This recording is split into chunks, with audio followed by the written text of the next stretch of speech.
যত বয়স বাড়বে ততই বুঝতে পারবেন এই দুনিয়ার প্রয়োজন ছাড়া কেউ প্রয়োজন হতে চায় না। আসসালামু আলাইকুম, কেমন আছেন সবাই? আশা করি সবাই আল্লাহর রহমতে ভালো আছেন। আবারও নতুন একটি ডেইলি ব্লগ নিয়ে হাজির হয়েছি। যখনই প্রতিদিন ভিডিও দেওয়ার প্ল্যান করি তখনই দেখা যায় ব্যস্ততা বেড়ে গেছে, তো নতুন কোনো কাজ নিয়ে ব্যস্ত হয়ে যেতে হচ্ছে। ব্যস্ততার কারণে তখন আর ভিডিও দিতে পারি না। আপনারা যারা আমার ভিডিও এখনও পর্যন্ত দেখে যাচ্ছেন সবাইকে জানাই অসংখ্য ধন্যবাদ।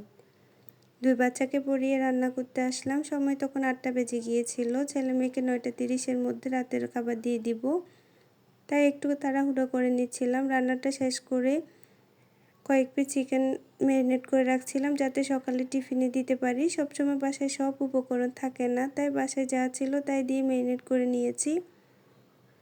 চুলায় রান্না বসিয়ে বেসিনে জমানো ডেকচি পাতিলগুলো ধুয়ে নিব।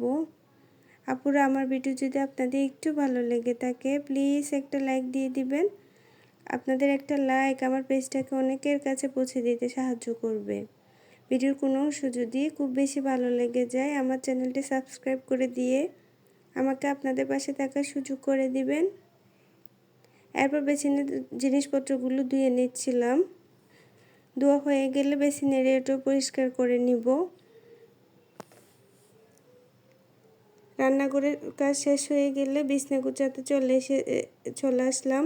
বিছনা গুছিয়ে ঘর ঝাড়ু দেওয়ার পর ছেলে মেয়েকে রাতের খাবার দিয়ে দিয়েছি। আজকে এ পর্যন্ত। সবাই ভালো থাকবেন, আমাদের জন্য দোয়া করবেন। আল্লাহ হাফেজ।